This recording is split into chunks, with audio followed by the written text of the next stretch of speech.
많은 시네필이 최고의 로맨스 영화로 러브레터 꼽는 까닭 김채희. 가을엔 편지를 하겠어요. 누구라도 그대가 되어 받아주세요. 가수 이동원의 대표곡 가을 편지 가사의 일부다. 아마도 작곡가와 작사가는 편지가 고독한 계절에 가장 잘 어울릴 듯해 제목을 그렇게 붙였을 것이다. 편지는 펜을 움직여 만든 무의미한 선들이 어느 순간 마음의 실체가 되는 마술이다.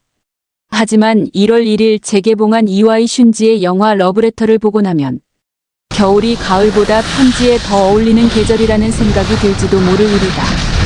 영화 러브레터의 한 장면. 1월 1일 국내에서 재개봉했다. IMDb.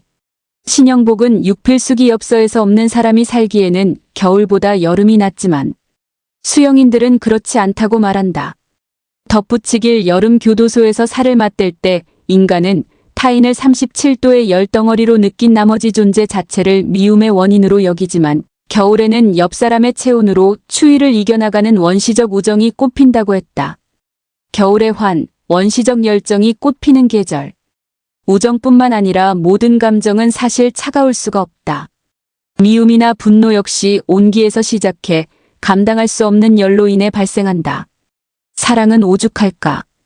온기가 그리워지는 겨울의 타인에 대한 그리움의 종착지인 원시적 열정이 눈꽃처럼 활짝 피는 건 어찌 보면 당연하다. 수은주가 곤두박질 칠수록 온기를 찾아 우리 몸은 군고구마와 붕어빵을 그리워하고 음주가 취미인 사람은 따끈한 정종 한 잔이 간절해진다. 이 겨울에 홀로 된 이는 새로운 사랑이 사무칠 것이며 누군가를 곁에 둔 이는 그대가 곁에 있어도 여전히 그대가 그립다라고 읊조리게 된다. 이육사 시인은 대표작 절정의 마지막 구절에서 겨울은 강철로 된 무지개인가 보다라고 노래했다. 수수께끼 같은 이 시구를 해석하기 위해 내로라 하는 학자들이 앞다퉈 의견을 개진했다. 필자는 다만 시인의 노래를 부박하게 활용해 이야기를 펼쳐보려 한다. 강철 같은 겨울의 위용에 대항할 수 있는 건 무엇일까? 어쩌면 빨주노초 파남보라는 형형색색으로 만들어진 무지개 같은 환상 아닐까? 시인은 겨울로 운유된 어목한 시절, 하늘도 그만. 지쳐 끝난 고원에 서서 쉽게 부스러지는 몽상이 아닌 절대 깨지지 않는 강철로 된 무지개를 염원했다. 그래서 마음이 시린 때일수록 추운 계절이 다가올수록 우리는 사랑 영화를 찾는다. 글로 쓰지 않은 러브레터. 영화 러브레터 1995에서 여주인공 와타나베 히로코는 후지이 이츠키와 약혼한 사이였지만 그는 조난사고로 2년 전에 유명을 달리했다. 하지만 그녀는 여전히 이츠키와의 추억에 사로잡혀 있다. 히로코는 주기적으로 이츠키의 집을 방문해 망자의 어머니를 위로하고 그와의 추억을 환기한다. 그러던 어느 날 히로코는 이츠키의 졸업 앨범에서 그가 고베로 이사 오기 전 살았던 오타루의 집 주소를 발견하고 그곳으로 편지를 보낸다. 도시계획으로 이미 옛집이 허물어져 도로가 됐다는데 묘하게도 답장이 온다. 편지를 주고받는 두 사람은 점점 서로의 존재를 궁금하게 여긴다. 이 미스터리에는 간단한 비밀이 있다. 후지 이츠키라는 이름을 가진 성별이 다른 학생이 같은 반에 속해 있었던 것. 히로코는 죽은 애인의 집 주소가 아닌 동명이인 후지 이츠키어의 집으로 편지를 보낸 것이다. 이 사실을 깨닫지 못해 히로코와 이츠키어는 서로를 오해한다. 유리공예가인 히로코의 현재 애인 아키바는 그녀가 누군가와 편지를 주고받으며 유령놀이하는 것을 못마땅하게 여기고 급기야 히로코에게 오타루에 가보자고 제안한다. 한편 오타루에 사는 도서관 사서 이츠키어는 아버지를 여의고 어머니, 할아버지와 함께 살고 있다. 그녀는 며칠째 지독한 감기에 시달리던 중 정체불명의 편지 때문에 더욱 곤혹스러워한다. 영화는 히로코가 사는 고베와 이츠키남의 고향이자 또 다른 이츠키어가 거주하는 오타루를 무대로 평행 편집과 교차 편집을 혼용하면서 진행된다. 편지가 오가면서 히로코는 이츠키가 동명이인이었음을 알아차리고 아키바의 제안을 받아들여 드디어 오타루로 향한다. 영화 러브레터를 연출한 이와이 슌지 감독. GTTYIMAG. 이와이 슌지의 러브레터를 작동하는 가장 중요한 장치이자 관객이 초반에 서사를 제대로 따라가기 힘든 이유는 동명이인이라는 설정. 그리고 히로코와 이츠키어의 외형적 비슷함 때문이다. 쌍둥이처럼 닮은 그들 사이에 존재했던 이츠키 남는 이 두 여인에게 어떤 존재였을까? 영화를 추동하는 힘은 바로 여기에 있다. 이제 히로코는 숫기도 없던 이츠키가 자신에게 선뜻 용기를 내 고백한 이유가 고향에 사는 첫사랑 때문이라는 사실을 어렴풋이 짐작하게 된다. 이와 달리 오타루의 이츠키어는 한 번도 꺼내지 않았던 중학교 시절의 풋풋한 그 감정이 첫사랑이었다는 사실을 차츰 깨닫는다. 결국 한 여인은 편지 교환으로 인해 과거에서 벗어나 현재의 사랑에 충실하게 되고 또 다른 여인은 현재에서 과거로 침투해 봉인된 추억을 현재 앞으로 끌고 온다. 영화 러브레터는 중학교 시절 같은 이름을 가진 남학생과 여학생의 서사로 관객을 안내한다. 네이버 영화 남학생 이츠키가 짝사랑한 여학생 이츠키의 모습 IMDb 이 영화의 제목은 러브레터지만 실제로 영화 속 인물들은 어느 누구도 글로 쓰인 러브레터를 보내거나 받진 않는다. 두 여인 사이에 오고 간 편지는 과거 속에 흩어져 있던 사랑의 몸짓이 사실은 온전한 러브레터였음을 증명한다. 조용하고 숫기 없는 두 이츠키는 서로에게 연정을 품고 있었지만 과거의 그들은 이 감정의 실체를 알지 못한다. 그러나 두 사람은 말과 글이 아닌 몸짓, 행동, 표정으로 어슴푸레한 감정을 표현한다. 소녀는 이츠키가 전학을 가자 반 친구들이 장난삼아 그의 책상에 조화를 꽂은 꽃병을 올려놓은 것을 보고 깨뜨리는 것으로 서운함을 표출한다. 그런가 하면 뒤바뀐 시험지를 교환하기 위해 하루 종일 그를 기다리기도 한다. 소년 이츠키는 조금 더 내밀한 방식으로 자신의 감정을 표현한다. 그는 도서 대출 카드에 자신의 이름이자 사랑하는 소녀의 이름을 기입한다. 이 비밀스러운 의식의 진위를 소녀가 알아채지 못하자 그는 마지막 모험을 시도한다. 이츠키는 마르셀 프루스트의 잃어버린 시간을 찾아서를 대출하면서 독서 카드 뒷면에 소녀의 모습을 정성스레 스케치한다. 하지만 늑된 소녀는 이를 알아차리지 못한다. 고향의 소녀에 대한 연정은 고베로 이사한 후 소녀와 꼭 닮은 히로코를 보며 다시 꼽힌다. 하지만 히로코는 이 사실도 모른 채 이츠키의 사랑을 받아들인다. 이미 러브레터를 본 관객들에게 가장 기억에 남는 장면을 손꼽으라고 하면 너나 할 것 없이 히로코가 죽은 듯이 누워있다가 참고 있던 숨을 터뜨리면서 새하얀 설원을 내려가는 오프닝이나 애인이 조난을 당한 먼 산을 향해 히로코가 잘 지내시나요? 저는 잘 지내요라고 일본어로 소리치던 종반부 장면을 떠올린다. 이 두 장면은 거의 수미상관처럼 기능하면서 영화의 감동을 더하지만 서사적으로는 히로코와 이츠키어의 스치듯 조우하는 장면이 훨씬 더 의미를 지닌다. 영화 러브레터에서 강렬한 여운을 남긴 장면. 여주인공 와타나베 히로코가 약혼자 이츠키가 조난당한 설원을 향해 일본어로 잘 지내시나요? 라고 울부짖듯 외치고 있다. IMDb 히로코는 아키바와 함께 편지의 주소를 어렵사리 찾아가지만 이츠키는 부재 중이다. 택시를 타고 시내로 향하던 중 기사는 방금 내린 여자 손님과 히로코가 너무 닮았다고 말하면서 고개를 갸웃한다. 이 말은 복선이 된다. 두 사람은 오타루에 사는 아키바의 친구를 방문하기 위해 시내로 간다. 그런데 그곳에서 히로코와 이츠키어는 운명처럼 우연히 조우한다. 자전거를 탄 채 스치듯 지나가는 도플갱어처럼 닮은 이츠키를 보면서 히로코는 그녀가 자신이 찾던 사람임을 직감한다. 그러나 이츠키는 순식간에 인파 속으로 사라진다. 이 환상 같은 장면은 히로코와 이츠키어 사이에 인연의 붉은 실이 단단히 연결돼 있음을 표현하며 동시에 죽은 이츠키남에게 두 여인은 분리디아이브이아이디우에이엘 될 수 없는 존재인 더비저월임을 암시한다.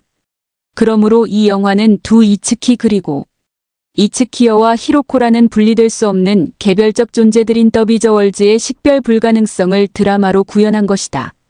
존재와 존재자들은 구별되지만 분리할 수 없으며 둘은 둘이면서 또한 둘이 아니다.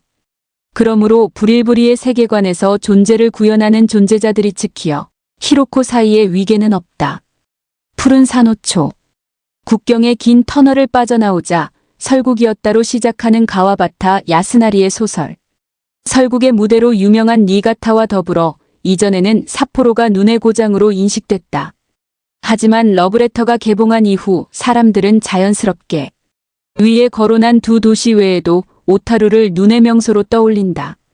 그런데 영화의 주요 무대인 오타루와 히로코가 사는 고베는 무려 1500km 가까이 떨어져 있다. 이 거리감은 영화의 중요한 요소로 작용한다.